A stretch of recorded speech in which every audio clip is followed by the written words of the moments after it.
ഓം ശാന്തി.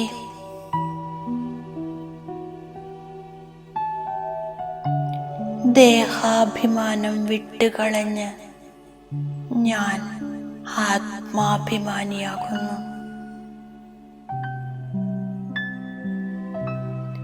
ദേഹസഹിതം സർവ്വതും മറന്ന് ഞാൻ എൻ്റെ ആത്മസ്വരൂപത്തെ കാണുന്നു.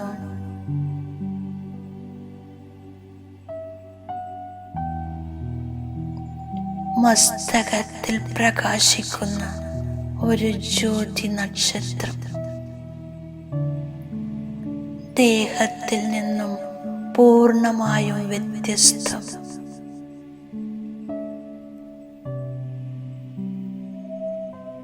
ബാബയുടെ പരിധിയില്ലാത്ത സേനാനി.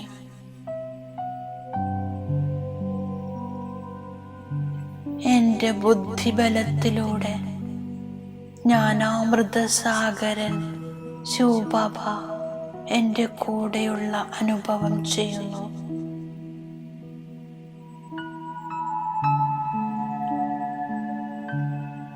അവ്യക്ത ഭാഷയിൽ ബാബ എനിക്ക് ജ്ഞാനത്തിൻ്റെ രഹസ്യത്തെ മനസ്സിലാക്കി തരുന്നു. ജ്ഞാനാമൃതത്തിൻ്റെ സാഗരമായ ബാബ ഞാൻ ആത്മാവിലേക്ക് ജ്ഞാനാമൃതം വർഷിക്കുന്നു.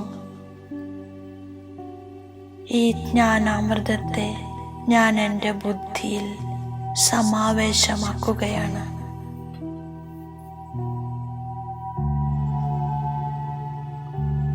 ജ്ഞാനം അമൃതമാണ്, ശക്തിയാണ്. എൻ്റെ സർവ പഴയ സംസ്കാരങ്ങളും ദേവീ സംസ്കാരമായി പരിവർത്തനപ്പെടുന്നു. ഇപ്പോൾ ദേഹത്തിൻ്റെ ലോകത്തിലെ സർവ കാര്യങ്ങളും സമാപ്തമായി. ഇതെൻ്റെ മറുജീവജന്മമാണ്. പഴയതൊന്നും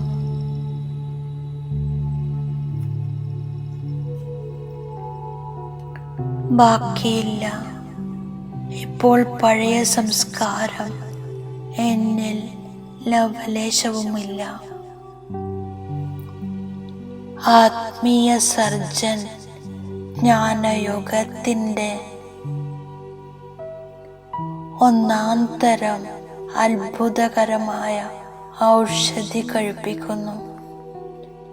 ഇത് പരസ്പരം കഴിപ്പിച്ച് എല്ലാവരുടെയും സൽക്കാരം ചെയ്യുന്നു.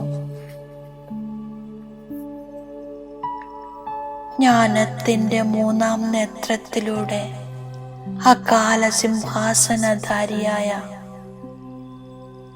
സഹോദരാത്മാവിനെ കാണുന്നതിനുള്ള പരിശ്രമം ചെയ്യുന്നു. ഞാൻ ആദ്യം സ്വയം ആത്മാവാണെന്ന് മനസ്സിലാക്കുന്നു. സഹോദര ആത്മാക്കൾക്ക് മനസ്സിലാക്കി കൊടുക്കുന്നു. ഈ ശീലത്തിലൂടെ ഞാൻ വിശ്വത്തിൻ്റെ രാജ്യഭാഗ്യം നേടുന്നു.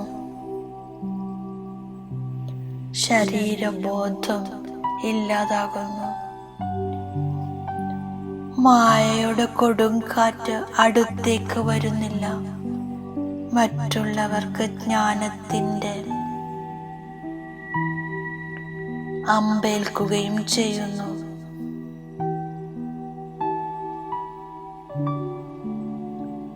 എനിക്കിപ്പോൾ ജ്ഞാനത്തിൻ്റെ മൂന്നാം നേത്രം ലഭിച്ചു. അതിലൂടെ ഞാൻ സൃഷ്ടിയുടെ ആദി മധ്യ അന്ത്യത്തെ മനസ്സിലാക്കി. ഇത് ജ്ഞാനത്തിൻ്റെ സെക്രട്ടറിയാണ്. മന്മനാഭവ എന്ന ഒരേ ഒരു വാക്കു മാത്രമേയുള്ളൂ. സ്വയം ആത്മാവാണെന്ന് മനസ്സിലാക്കി ബാബയെ ഓർമ്മിക്കുന്നു. പരിധിയില്ലാത്ത ബാബയിലൂടെ ജീവൻ മുക്തി ലഭിക്കുന്നു.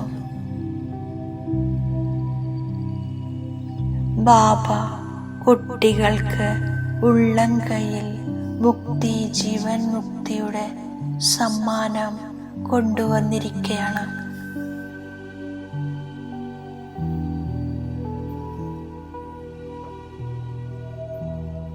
അച്ഛനും ടീച്ചറും സത്യമായ സദ്ഗുരുവും വന്ന് എന്നെ കൂടെ കൊണ്ടുപോകുന്നു.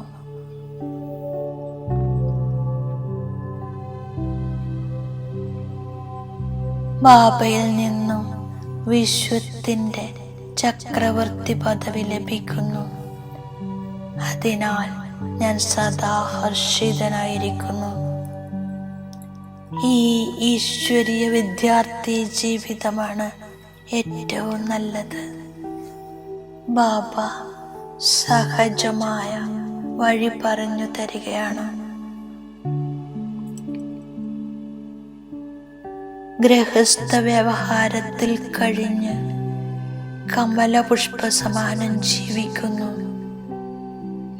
ജോലി കാര്യങ്ങൾ ചെയ്തുകൊണ്ടോ ബാബയെ ഓർമ്മിക്കുന്നു. പ്രിയതമനും പ്രിയതമയുമായി പരസ്പരം ഓർമ്മിച്ചു കൊണ്ടിരിക്കുന്നു. ഈ സമയം ബാബ സർവശക്തിവാനാണ്.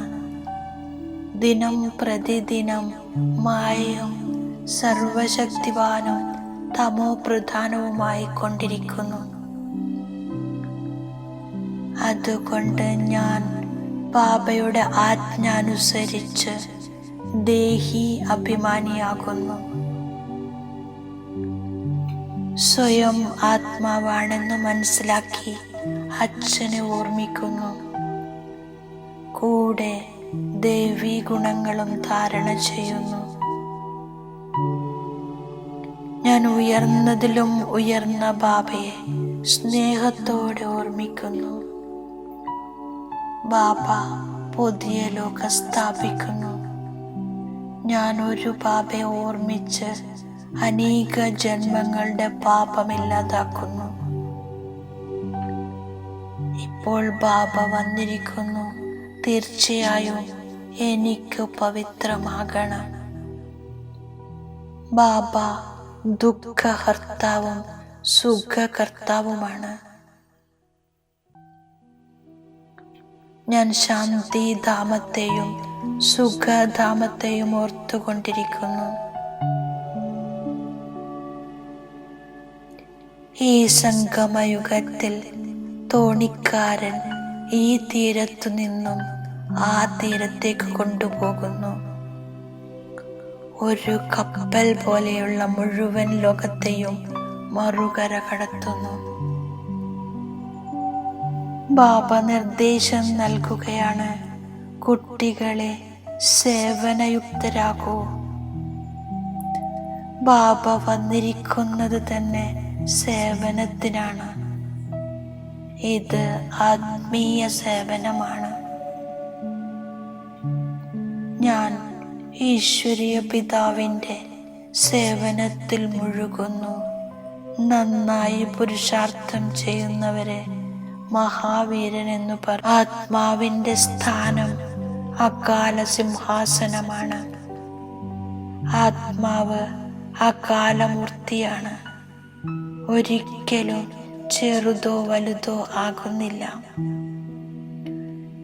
ശരീരമാണ് ചെറുതും വലുതുമാകുന്നത്. ആത്മാവിൽ കറയുള്ളത് കാരണം മൂല്യരഹിതമാകുന്നു. ഇപ്പോൾ വീണ്ടും പരിശുദ്ധമാകണം.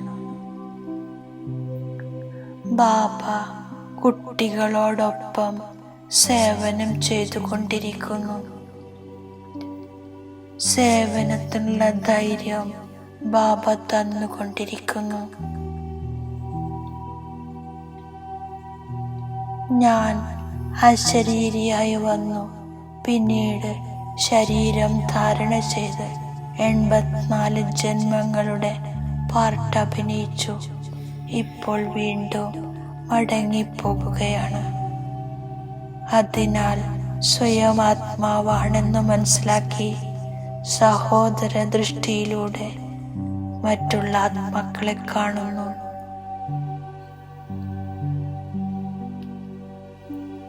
പവിത്രമാകണം, എന്നാൽ ഉയർന്ന പദവി കിട്ടുന്നു. ബാബ വന്നിരിക്കുന്നത് തന്നെ ഫലം നൽകാനാണ്. ആരെങ്കിലും തലതിരിഞ്ഞ കാര്യങ്ങൾ പറയുകയാണെങ്കിൽ ഞാൻ മിണ്ടാതിരിക്കുന്നു. ഞാൻ ആത്മാവിനെ നോക്കി ആത്മാവിനോട് സംസാരിക്കുന്നു. ആത്മാവായ ഞാൻ പരമാത്മാവിനെ നോക്കിക്കൊണ്ടിരിക്കുന്നു. ബാബയിൽ നിന്നും ജ്ഞാനം എടുത്തുകൊണ്ടിരിക്കുന്നു. ഞാൻ 84 ജന്മത്തിന്റെ ചക്രം കറക്കി. ഇപ്പോൾ നാടകം പൂർത്തിയാകുന്നു. ബാബയുടെ ഓർമ്മയിലിരിക്കണം. ഓർമ്മയിലൂടെ തമോ പ്രധാനത്തിൽ നിന്നും സദോ പ്രധാനമാകണം. ഈ ശിക്ഷണം നൽകുന്നത് ബാബയുടെ പാർട്ടാണ്. ഓരോ 5000 വർഷത്തിന് ശേഷവും ബാബ വരുന്നു. ബാബ ബന്ധിതമാണ്. ഞാൻ ആത്മീയ ഓർമ്മയുടെ യാത്രയിലിരിക്കുന്നു.